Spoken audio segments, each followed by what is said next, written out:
Hey everyone, my name is Spoken Minds. Thanks for tuning into this video.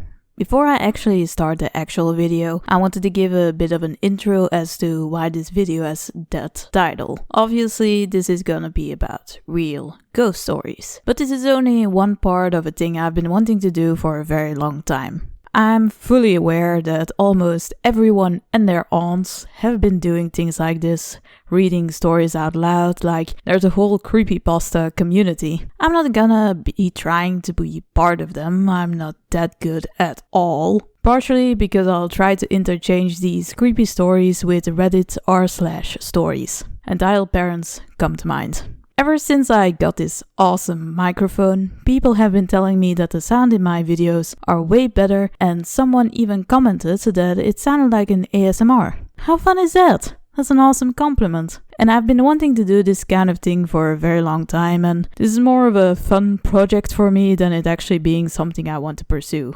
But who knows what the future will bring. For now, I'm still figuring out how to pick the stories and such. If you have any suggestions, feel absolutely free to leave them in the comments. Though, I'm quickly gonna say that I won't be reading any MLP fanfics or fanfics in general. Though I might make an exception on one fanfic. So, without further ado, let's get to the actual video.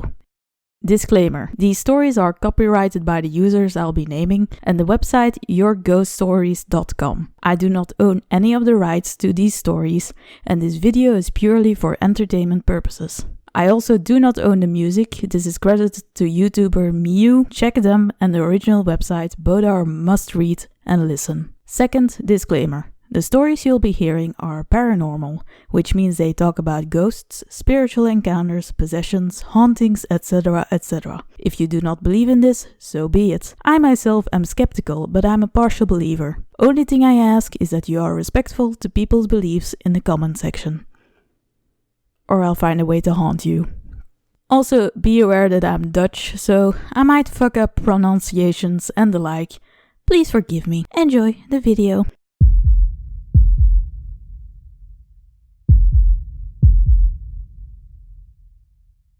Am I a Supernatural Magnet?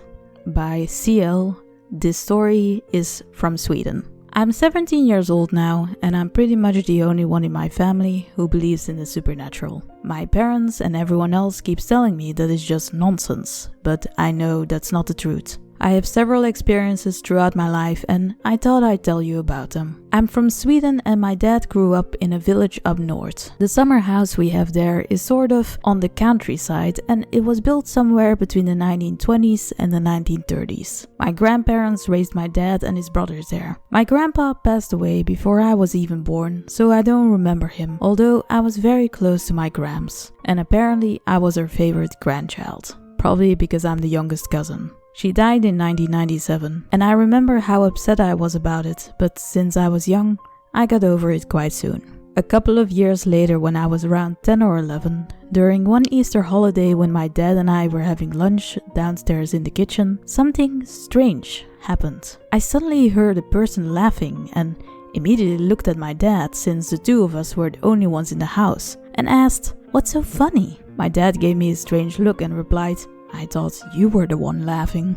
My dad's the type of person who always has a good joke in store, but there was something about the look on his face that freaked me out. But we never heard a laugh again. Although, when I think about it now afterwards, I think it was Grams laughing at us. The second experience in that house was one summer when I was around 13 or 14 years old. I was in the upstairs attic, which was turned into a bedroom. I was sitting on the bed drawing. My dad and the others were outside working. I was lost in my thoughts, but snapped out of them when I heard our old cuckoo clock making noises. And this is a clock that hasn't worked in decades. It went on for about a minute or two, and then stopped. Feeling myself getting scared, I ran outside as fast as I could. Since then, I've had a few other experiences every now and then, such as the TV switching channels on its own, rocking chairs rocking when empty, and I've heard footsteps walking up and down and throughout the rooms when I've been alone. I know it's either my grams or my grandpa, and that makes me less scared. It's actually sort of comforting, knowing that they're around, looking after us. When I was 13, my dad and I moved to Africa, or most specifically, Namibia. where we lived for 2.5 years because of his work. We lived in a large house, roughly around 300 meters square, if I am not mistaken, and since I was home from school earlier than my dad was home from work, I was often alone between 3:30 and 5 p.m. since our maid left around 3 p.m. During one of these occasions, I was in the TV area zapping through the channels, and our dog Mickey was laying on the couch with me when he suddenly jumped off the couch and started barking aggressively at something in front of him. But there was nothing there. He then ran downstairs to the front door and started barking again. But then after a while, he walked back to me, but kept looking behind him as if something was there. When I was 15, I moved back to Sweden. But I moved in with my eldest uncle and aunt in a town up north because my dad was still in Namibia and I didn't want to live in Stockholm with my mom. The first couple of months I lived there went on as normal and I never heard or saw anything. But that was soon about to change. It started one night when my aunt and uncle were taking these French lessons and I was home alone for about 2 hours. I was in the living room on the phone with a friend when I heard footsteps walking upstairs, into the hallway, through the living room where I was sitting, in through the kitchen, and then disappeared without a trace. Guess how high my pulse was running. The other thing happened when my 2 friends, let's call them Sally and Hannah, were sleeping over.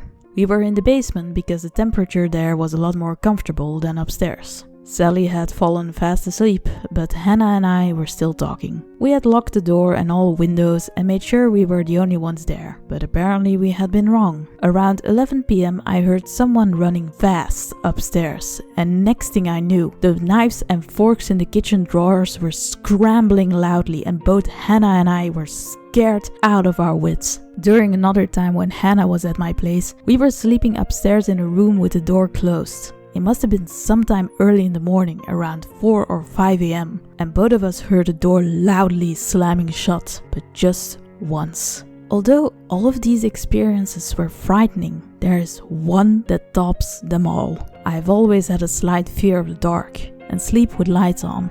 I sleep in a room upstairs and my aunt and uncle have their bedroom downstairs and they always sleep with the door closed. I remember it clearly, because that night I had a bad stomach ache, so I didn't sleep very well. I woke up around 2 or 3 a.m. in the morning, and when I turned around, I saw a man by my bed.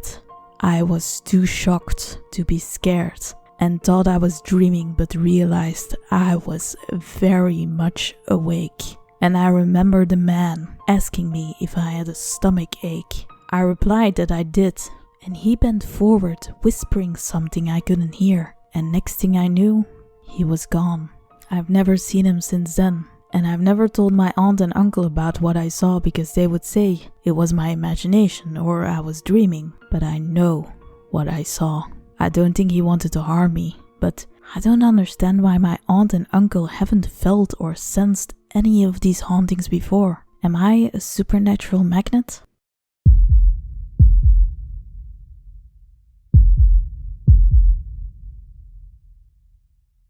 Mommy by Anne V. This comes from the United States, Washington. There was a period in 1995 where a little girl lived in my house. I was laying in bed one morning relaxing before getting up, and I heard a small girl's voice next to me say, "Mommy." It was so sweet sounding though that I wasn't afraid. About a month later, my husband of the time was fishing around in the library looking for a pack of cigarettes he had hidden when he heard a little girl ask him, "What are you doing?" Startled, he looked up thinking it was perhaps me, but no one was there. This freaked him out, and he promptly ran out of the house. I don't know who this little girl was, why she called me Mommy, or where she went shortly after these few incidents. I think sometimes only the ghost knows why, or how they are there.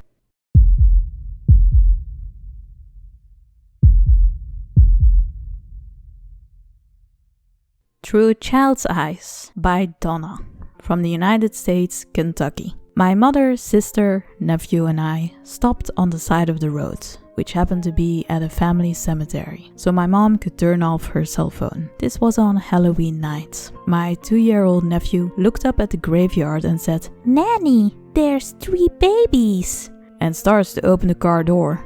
My mom asked him where, and he pointed over towards a couple gravestones. He then started to motion for them to come to where he was and said, "Come here, babies, let's play." Well, I was starting to get a little freaked out, needless to say, but what really caused the hair to stand up on the back of my neck is when he looked at us and said, "Over there," and pointed straight to my grandmother's grave. Out of the blue, he said the nickname BJ, which is my brother, my nephew's daddy. My grandmother used to always call my brother BJ. Never have we ever called him that. And no way could that child have heard it anywhere, because no one ever calls my brother that, but my grandma, and she passed away. At that moment my mother was like, "Dalen, where did you hear that name?" And he said her. He pointed at her grave and then said, "I guess that's my daddy." I burst out in tears, and I know deep down in my heart that child saw something that we couldn't.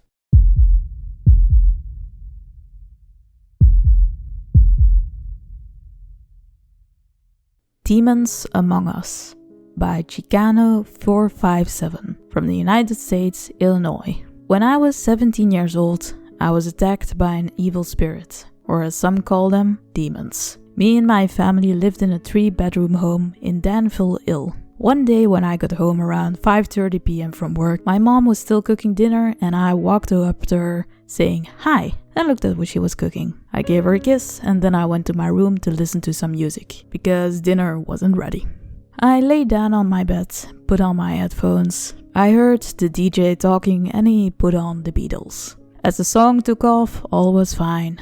The song was on like I've heard it before, but this time something went all wrong. As I heard the song, a person spoke to me. He said, "Satan, Satan, Satan." I also heard like crickets in the background, and I could still hear the song, but faintly. As soon as I heard that, I said, "No, no, no," out loud. I went to get up. As I sat up on my bed, a hand grabbed me and pushed me down. That thing was strangling me. I could feel his fingers on me. I also felt his legs and him sitting on my waist. I grabbed his arm but couldn't see anything, just a hole around my hands. It felt like an arm and like he had warts. My room got cold, like 30 below zero, and I smelled sulfur. I tried to get him off me but couldn't. When I knew that evil spirit would kill me, I tried to pray but couldn't say a word because he was squeezing. That's when I said in my mind, "God, have mercy on me. I'll change. I'll be good." And as soon as I said that, he was gone. If I had not called on God's help, I would have died that day.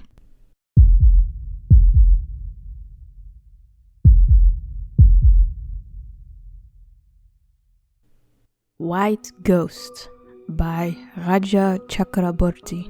I'm sorry if I messed up your name.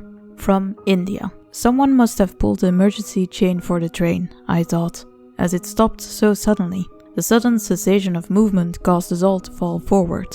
Shaken, we stood up and put our heads out of the now motionless train's windows. Most passengers crowded outside. It wasn't long before the police arrived on the scene. It appears that someone had been crossing the line and had been struck by the train. It was just one station before my intended destination, Berhampore. Someone remarked that a body was still lying there. I was about to have a look for myself when someone caught my hand firmly. It was none other than the fellow passenger with whom I had been talking throughout my 4-hour journey from Kolkata. "There's nothing to see in that lifeless body. There's only a lot of blood and some mutilated limbs," he said. "It would make you very upset." I carefully hid my curiosity. It was 4:30 in the evening. My fellow traveler told me that he was also going to Berhampore, so we hired a one-cycle van, being the only available transport for hire locally. We talked ceaselessly as we traveled along, sometimes about politics, sometimes about the present education scenario, and sometimes about a high casualty rate in the traffic system. However, I couldn't help my mind returning to that unseen body. Who had lost his precious life? I wondered. I was 26 years old. There are so many things to see in life. That was something I just didn't want to think about. It was my first trip to Berhampore. A friend had invited me to spend a weekend at his home. I thought it would make a good escape from the clatter of Kolkata. It would be a change from the monotonous and weekly hustle-bustle of my everyday life. On finally reaching my friend's house, I decided to say nothing about the accident or my 10-minute cycle van journey. Actually, I'd enjoyed that open cab ride. Other than that mishap on the train, the whole journey had been most pleasant. I didn't want to make my friend unhappy by discussing sad things. Ankush, my longtime friend, was a good person, and his mother was anxious about the dish she was preparing for me. I didn't want to spoil anything that evening. Since I was a city dweller, they were worried that I might find their rural home, which lacked electricity, difficult to get used to. But I really enjoyed sitting on the roof of their home on that starry night, soaking up the atmosphere, drinking coconut milk, eating fresh vegetables and fruits, and listening to his friends, whose native pronunciation of the very Bengali words I used was so very different from mine. They asked me endless questions about my work, my family and myself, which I was pleased to answer. I tried to respond in as much detail as I was able. They seemed pleased to hear that I am a writer, but before long I was rescued by Ankush. Then one of his friends mentioned the accident that had killed an 18-year-old girl that very afternoon. Ankush said to me, "Hey, I think you must have been there. Didn't you see anything of it?" I told them everything I knew and explained the reason for my silence. To my utter surprise, they laughed uproariously as though it was a common happening. Ankush said that indeed it was not a rare thing thereabouts. They were quite accustomed to accidents on the railway line. I listened to what they were saying to each other without taking any further part in the conversation. Ankush smiled at me and tauntingly asked me if I was scared. On hearing this, I became angry. I didn't see that they had any right to accuse me of this. Bhuvan, one of the friends, said to me, "Well, could you go to where it happened? Right now? Alone? If you can, we can presume that you are not scared." I agreed. Accordingly, we immediately went to the place where the accident had happened, but deliberately kept a fair distance from the exact spot. They dared me to walk right up to the place where the young girl had been killed. It was barely visible as it was lit only by the light from the stars and a partially concealed moon. Only the signal glowed red. Despite Ankush's protest, I started walking forward. It was really difficult for someone like me to accept this as fun. Nevertheless, I wanted to demonstrate to them that I was really a brave man and that I could accept their silly dare. Walking in the dark was difficult as stones were scattered everywhere. I found I was sweating as I walked, but it was a challenge that I simply had to win. Suddenly, before me, I saw a shadowy white object quivering exactly where I was heading. I stopped for a moment. It could be an hallucination, I reasoned. I started walking forward again, but now the apparition was quite visible. It was a person draped in white, and that wraith-like person was doing something. Who or what was it? Was it an illusion, or the possibility that it was something paranormal sent a chill running down my spine? I almost died with shock as someone put a hand on my shoulder. I just stopped breathing and closed my eyes. In that gloomy light I found it was none other than Ankush who had been following me. He also saw what I had been seeing. We drew closer and found what we had seen was an old person swabbing the place with water. There was no body. Nothing of the dead girl remained. Ito rakto. So much blood, he was quietly saying to himself over and over. It turned out that he was a station master, whose son had died in the same way in a train accident 25 years previously. On one such cold night, such as this was, he was being chased by police officers and, without warning, a train thundered along and ran over him. After that sad incident, the station master became mentally disturbed and always took it upon himself to erase all evidence of such accidents.